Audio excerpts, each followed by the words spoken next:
Good evening, it's Jason. It's Sunday, August 4th, and welcome back to the Red Rock Northern Railroad.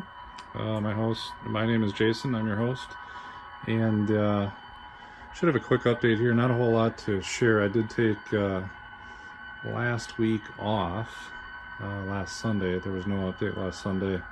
Not a lot to share, not a whole lot to share this week. I've been actually running some trains and just doing some minor repair work, so nothing major.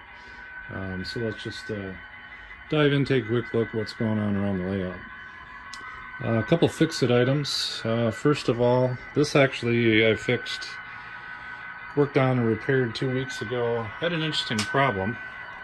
I had locomotives that were coming out of the yard would occasionally stall somewhere around this turnout, and after some troubleshooting, by the way, I hate stalls. After some troubleshooting, I found out that this rail here was completely dead most of the time. It was kind of random, but for the most part, I found this was the faulty rail right here. I'll get a close-up of it. So basically, this is an Insul frog turnout from Payco. So this rail was dead from about here, and the frog is not powered, so from about here all the way to here, this rail was dead. And also, this point here, for the most part, is powered by these point pads connected to this rail, and also it presses up against this rail, so it has an opportunity to be, this point rail has an opportunity to get powered by this outside rail, as well as this. I think this is called a closure rail, I think. At any rate, it's just kind of a friction press deal.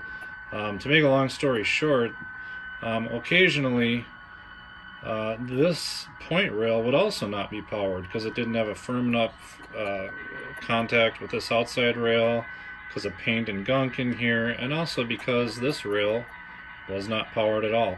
Now this rail should be powered by default when the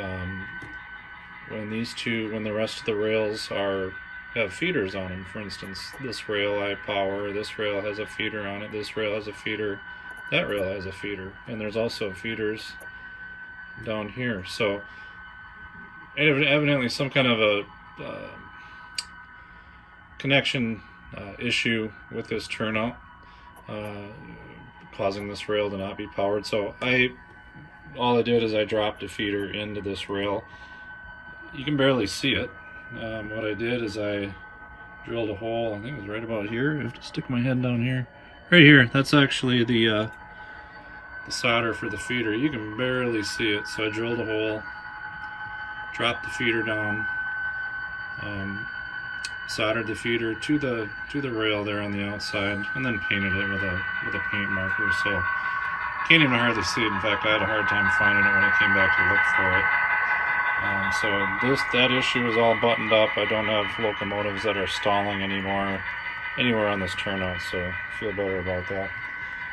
Over here in Granite Creek, I don't know when or how this happened, but this spur that was feeding, one moment, I'm back again. I had to pause for a second there. Anyways, this spur that's feeding Wagner and Son transfer and storage, I found out that it was bowing up over here. Okay, so somehow the track was dipping upwards.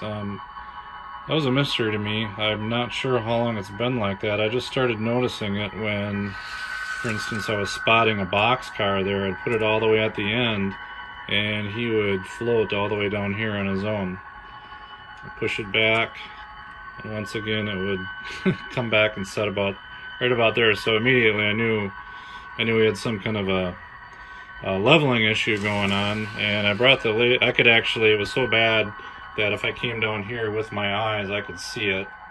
I went upstairs and got the laser level, brought it down and set it on the tripod just to see how bad it was, and it was pretty bad. So I'm not sure again when or how that happened, but It actually bothered me quite a bit because I built this layout using 3/4 inch plywood, thinking that stuff's never gonna bend or bow, maybe just a little bit, but this was a radical shift, and so I can only assume that the plywood here on the edge, or near the edge, must have bowed up somehow. But when I look everywhere else and check the dimensions, I couldn't really see any other evidence of where it was bowing up. So maybe the issue is that right here it sunk down a little bit. I'm not sure.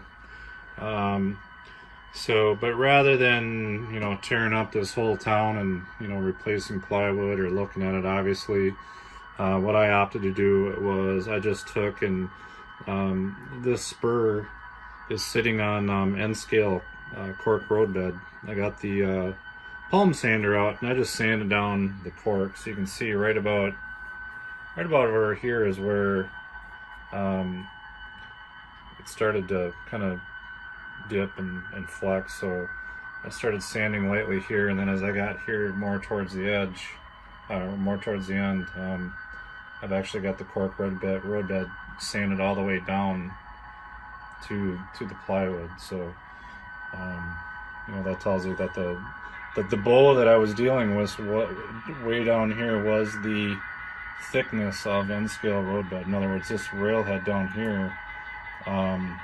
was about I don't know, 2 or 3 millimeters higher than the rail over here, however thick N scale road bed happens to be. So I sanded it down, got it fixed, and put that issue to bed. So hopefully no more warpage, but this being the Midwest, who knows, I will deal with that as it comes. That's the first time that's ever happened with this layout being in place 4 years. Next up, okay, so I think we're done with repair work. By the way, laser level, probably second best or second most useful tool that I've had on this layout. The first, number one most useful tool of all time on the layout, sitting right down there, Shop Vac. If you don't have one, get one. I've used the hell out of that thing since building my first layout and starting that in 2001, but unbelievably useful there. Anyways, laser level 2, about 75 bucks or so at Menards. Go get yourself one, and it really pays dividends. So I think this is going to be the last update or item that we'll take a look at for the railroad tonight, and that is in Granite Creek. I put in the downtown street or road here. It is a scale 39 feet wide, so it'll accommodate actually 4 car widths. So the idea here is I've got 2 lanes for back and forth traffic, and then room for parking on either side. One of them for this, on this side for this armored truck. Actually, he'd probably be parked this way. That's the armored truck for the bank. So I had a couple of different ideas for creating this road. I didn't want anything too complicated. This road over here I built using this DAP drywall spackle. Same stuff that I used for the engine facility or shop facility pad here. That's painted concrete, but this whole road here is made out of DAP spackling. Pros and cons to working with that stuff. It's pretty easy to work with and put down. But one of the downsides is it's not very strong, especially if you use quite a bit of thickness with it. It actually dries to be a firm powder, but it's pretty susceptible to damage. So if you drop a screwdriver or a hammer or a chisel on this stuff, especially when it's not painted, it'll chip pretty badly. So one of the things that you can do is that you can put multiple layers of paint on it, and that'll help protect it. Anyways, when I came to time to build the street, I thought, well, I'm going to do something different just to see what it's like. And so I thought about I had some black cardstock, I had some sheet styrene, I had some black foam board, And after hemming and hawing, I just decided to go back to the old standby using the drywall spackle, because it's so much easier to work with in laying it down, and you don't have to worry about, like, for instance, cutting foam board and not getting the right dimensions or not getting a straight cut or whatnot. This stuff is easy to put down, and it's easy to, you know, touch up and repair. So unfortunately, this stuff was pretty dry. You can see, you know, I first got it and opened it in April of 2018, and it was pretty dry, and they were almost shot and useless. Normally, I'd throw something like that away and get a new tub, but I decided to try to use it anyways, and I did get it down. So I used this stuff, this Dex or DAP spackling for the first coat, and I put down a real thin coat there. I didn't want it to be too thick because, you know, the curb's got to rise up above, you know, above the street, or the curbs wouldn't look right. So very thin coat down there, and then I had a rise up here to go up and over the tracks, because we've got tracks here, and the tracks are also sitting on end scale roadbed.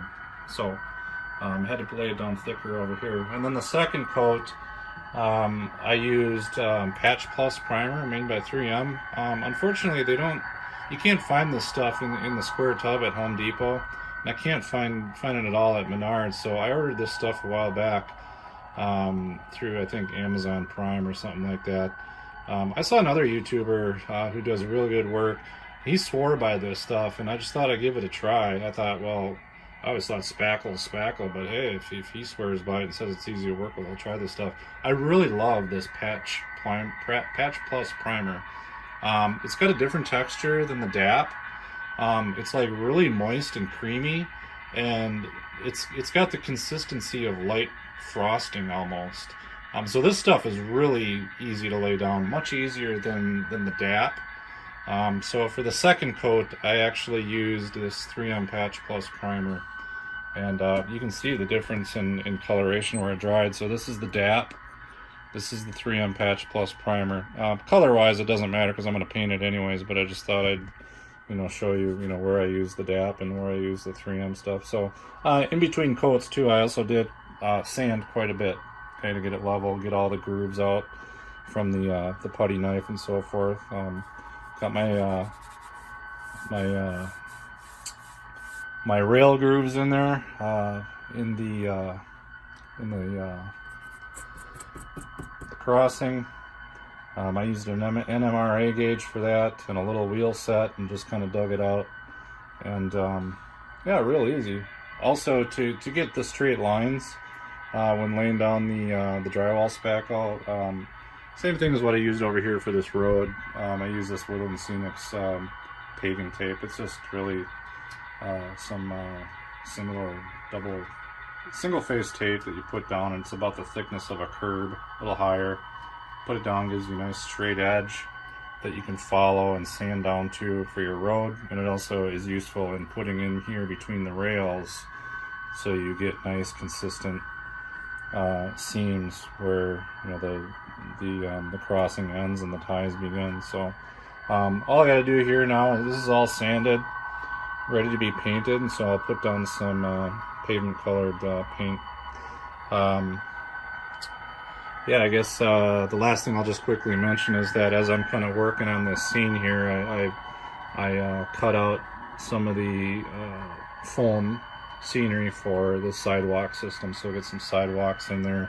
And I also cut out, you know, the whole outline shape of all these buildings, so they weren't sitting on top of the grass. I need these to sit down below the curb for this to look right. So I did that for this building and all these buildings. You can see where I cut out the outline there. So I spent some time kind of measuring and you know, getting that scraped out. And that's, you know, the foam comes up, ground foam comes up real easy with the you just go after it with a